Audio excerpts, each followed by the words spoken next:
on donne une importance particulière au risque du cancer du côlon. Parce que le cancer du côlon, c'est un vrai problème de santé publique aujourd'hui. Et notre spécialité est celle qui va dépister ce cancer, diagnostiquer et même prévenir ce cancer du côlon. Comme vous allez le voir, on va vous démontrer que la coloscopie est très utile dans ce contexte. Donc, c'est quoi finalement la coloscopie? La coloscopie, c'est un examen endoscopique du tube digestif, pas du côlon. Donc, comme vous voyez, on utilise un appareil, on va vous montrer les images après, un appareil souple, sous anesthésie le plus souvent, et on va explorer l'ensemble des parties du côlon, donc en commençant par le rectum, le côlon sigmoïde, le côlon gauche, le côlon transverse et le côlon droit. Et donc ça, c'est à peu près les images que vous voyez, que nous, on voit pendant la coloscopie à l'intérieur du côlon. Donc ça, c'est le côlon vu de l'intérieur, qui ici est normal. Alors, quelles sont les principales indications de la coloscopie en France? Donc il y a eu depuis plusieurs années des enquêtes faites par la Société française d'endoscopie digestive. Et donc là, c'était les chiffres de 2012, mais les chiffres sont à peu près superposables les années suivantes. Et on voit que les trois premières, enfin, parmi les trois premières indications, il y en a deux qui concernent la surveillance après une polypectomie du côlon ou le dépistage par coloscopie. Alors, il y a aussi une partie, et cette partie-là est de plus en plus importante, c'est faire une coloscopie après un test hémoculte positif. Alors, hémoculte, ça s'est arrêté il y a quelques années, maintenant on fait un test immunologique fécal. Ça, c'est un test qui est dédié pour dépister s'il y a du sang dans les selles et pour adresser les patients à ce moment-là pour faire la coloscopie. Donc, vous voyez quand même, il y a à peu près 40 à 45% des indications où ça concerne les polypes et le dépistage. Alors, c'est quoi finalement, quel est le rôle de cette coloscopie et quand est-ce qu'elle va intervenir? Donc elle va intervenir chez les patients à risque moyen, donc on parle de la population générale, où il n'y a pas d'antécédents familiaux particuliers de cancer du polype, et tous les gens sont invités à partir de l'âge de 50 ans à réaliser un test immunologique fécal. Donc on fait un échantillon de selles, on l'envoie au labo, on analyse s'il y a du sang, et si le test est positif, il faut faire une coloscopie derrière. Il y a ensuite un groupe de personnes, de gens, qui ont un risque aggravé, c'est-à-dire des gens qui ont dans la famille des antécédents de cancer ou de polype, et ceux-là, il faut directement qu'ils fassent une coloscopie. Il n'y a pas besoin de passer par le test immunologique, donc il faut faire la coloscopie d'emblée. Et puis, il y a d'autres patients qui ont un risque très élevé de cancer du côlon, comme les patients qui ont des prédispositions génétiques ou héréditaires, par exemple le syndrome de Lynch. Et ces personnes-là, il faut qu'elles soient dépistées pour savoir si elles ont cette prédisposition, et ensuite passer des coloscopies directement. En général, c'est plus tôt, à partir de 20-25 ans, et avec une technique spéciale, je vais vous en parler après, qui s'appelle la chromo-endoscopie. Et il faut bien savoir que le polype bénin qu'on détecte pendant la coloscopie, c'est un polype qui peut précéder le cancer. Donc d'où tout l'intérêt de cette coloscopie, c'est d'aller chercher ces polypes qui sont encore au stade bénin pour les enlever et prévenir l'apparition du cancer. Alors, pourquoi tout ça est important? Parce que depuis maintenant, ça fait plus de 20 ans, 25 ans, on sait qu'il y a eu des études, notamment cette étude-là, qui a suivi une cohorte de 2600 patients pendant plusieurs années. Et ces patients avaient eu des coloscopies régulières. Et on a démontré, on sait que cette coloscopie réduit le taux d'incidence du cancer colorectal de 76% après 6 ans. C'est-à-dire que les gens qui font des coloscopies régulières, chez qui on enlève des polypes régulièrement, ils ont beaucoup moins de cancer par rapport à l'incidence estimée en population générale. Et cette même étude, un peu plus tard, a démontré que, en plus de réduire l'incidence du cancer, en fait, cette coloscopie et le fait de faire des polypectomies chez les patients, polypectomie, c'est-à-dire enlever les polypes pendant la coloscopie, réduit la mortalité de plus de 50% des cas. Donc c'est quand même un avantage très important et un avantage réel, un bénéfice réel de cette coloscopie. Maintenant, comment on peut améliorer cette qualité, la qualité de cette coloscopie? Parce qu'on sait très bien qu'une coloscopie, on peut parfois ne pas tout bien voir et passer à côté de certaines petites lésions. Alors, il y a bien sûr le matériel, c'est important, et pour le matériel, alors je ne vais pas tout vous détailler, mais il faut savoir qu'aujourd'hui on a un matériel qui est de haute définition, donc qui montre des images de très bonne qualité, avec même des possibilités de faire des zooms. Et on a aussi des outils qui peuvent nous aider à mieux voir pendant l'examen, c'est-à-dire qu'on peut utiliser soit des sortes d'anneaux avec des petites languettes qui peuvent mieux ouvrir les angles et montrer parfois certains polypes qui peuvent être cachés derrière des plis. Vous savez, quand je vous ai montré l'image du côlon, il y a des plis dans le côlon, et si un polype est caché derrière un pli, on peut ne pas le voir. Donc ça, c'est un des pièges de la coloscopie. Il y a aussi d'autres appareils qui permettent, par exemple, comme celui-là, d'avoir une vision à peu près 330 degrés, donc avec 3 écrans, 3 caméras, et donc ça augmente le champ de vue de l'endoscopiste. Et il y a aussi quelques appareils qui permettent de faire une rétrovision, de voir un petit peu à l'envers dans le côlon, et tout ça permet de détecter un peu plus ces polypes-là. Alors, ça c'est juste pour vous montrer qu'il y a aussi une autre alternative à la coloscopie qui est aujourd'hui de plus en plus utilisée, mais dans certains cas très particuliers, c'est la capsule du côlon. Donc c'est un examen, c'est une gélule que vous avalez avec une caméra qui va passer dans le tube digestif, aller dans le côlon, et ça permet de prendre des photos. Alors, c'est pas une technique encore qui est généralisée, donc tout le monde ne peut pas la voir parce qu'il y a des indications précises, surtout chez les patients par exemple âgés qui ne peuvent pas avoir une anesthésie générale ou qui ne peuvent pas avoir une coloscopie, chez qui on peut être amené à faire cet examen. Et par contre, si on trouve par exemple un polype, à ce moment-là, il faut aller à la coloscopie pour l'enlever, parce que cette technique c'est juste une caméra, mais elle ne peut pas enlever les polypes. Maintenant, deuxième étape importante, comment améliorer la préparation du côlon. Et ça, c'est très important. Parce que toute personne qui a déjà expérimenté ou a déjà fait une coloscopie sait très bien que la partie la plus, on va dire, désagréable, c'est la préparation. Et en fait, aujourd'hui, il y a eu plusieurs avancées et il y a plusieurs produits qui sont disponibles. Donc, on peut essayer de faire une préparation à la carte pour chacun en fonction de ce qu'il peut tolérer, combien de volume il peut prendre.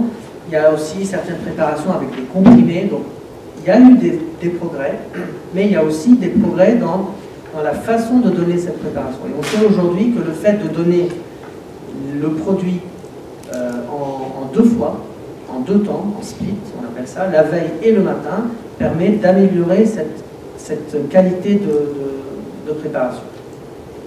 Bien sûr, quand les préparations ont un faible volume, ils sont mieux tolérés par les patients, donc on a de plus en plus tendance à aller vers ces préparations-là.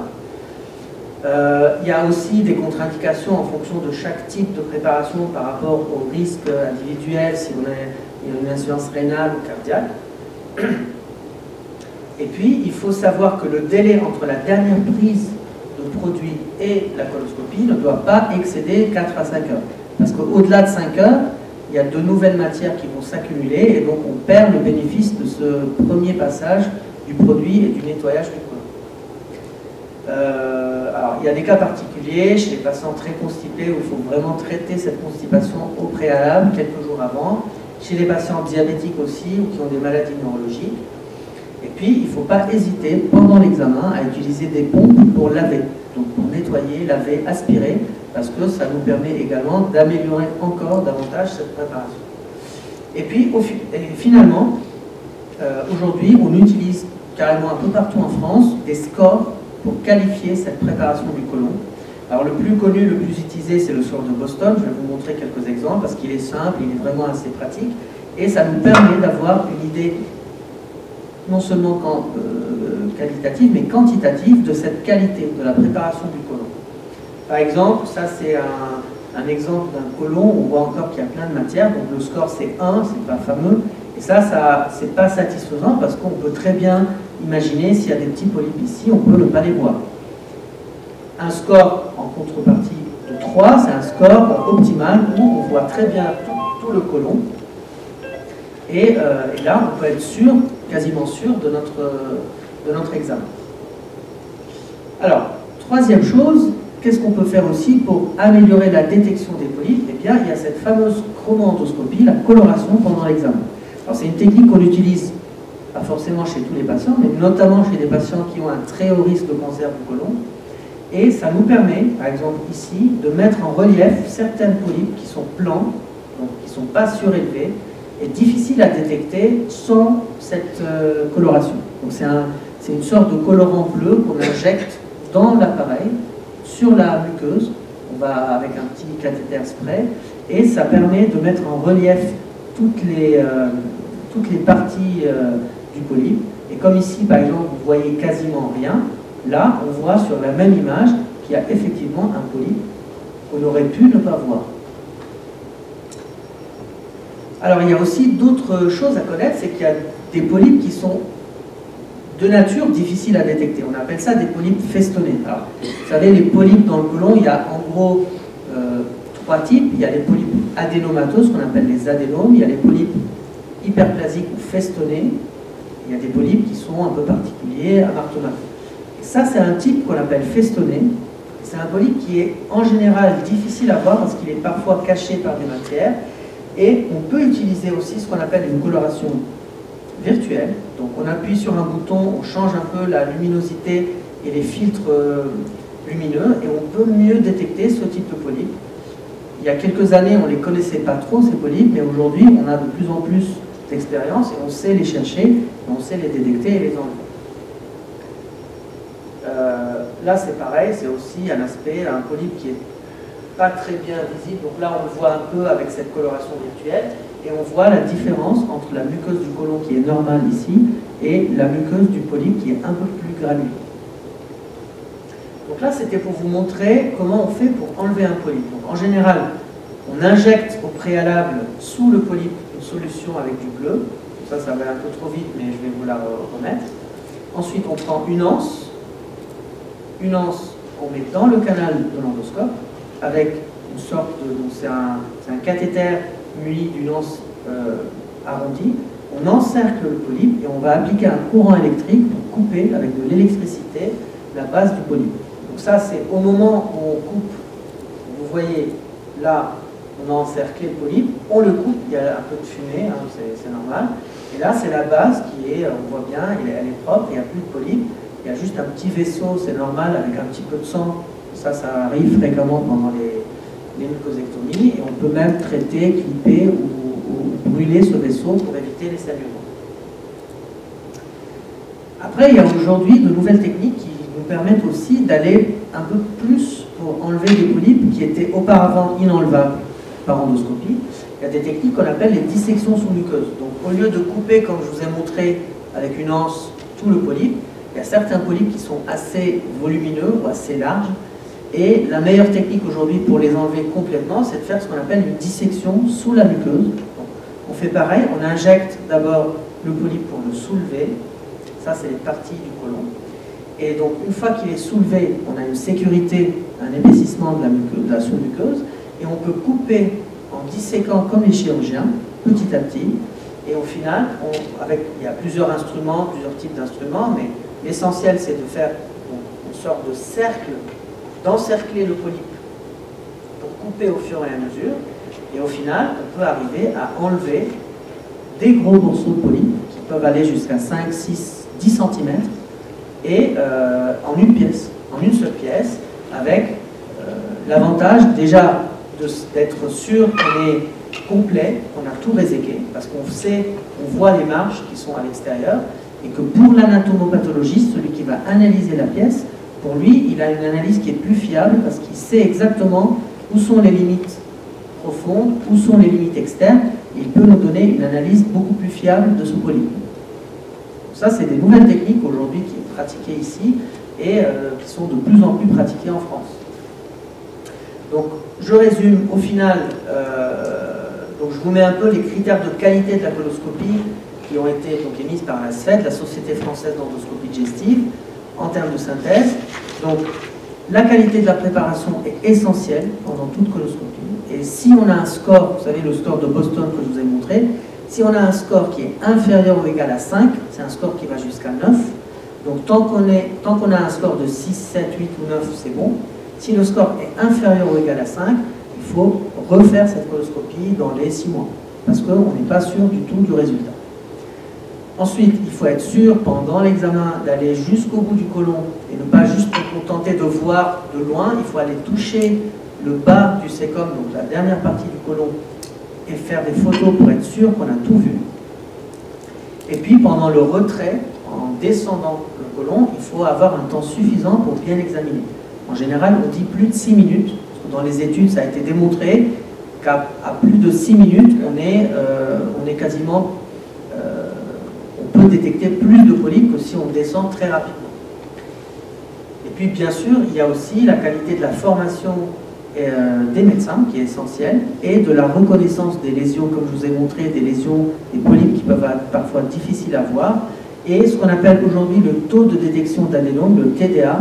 C'est un chiffre qui est maintenant devenu un critère de qualité de cet examen. Et ce chiffre-là, ça représente le pourcentage de personnes ayant au moins un adénome sur 100 personnes. Et ce chiffre doit être supérieur à 20% en général, ou 45% chez les patients qui ont déjà un test fécal positif. Donc ça démontre en fait le taux de détection de polypes chez les patients et par médecin. Et puis il faut aussi avoir un matériel endoscopique de qualité avec des appareils à haute définition, ce qui nous permettent de mieux détecter aussi ces polypes. Donc en gros, en résumé, la coloscopie, c'est un outil de prévention du dépistage, mais aussi de prévention du cancer colorectal. C'est une des rares spécialités où on intervient avant l'apparition du cancer et on peut prévenir ce cancer et non seulement le détecter. Je vous remercie.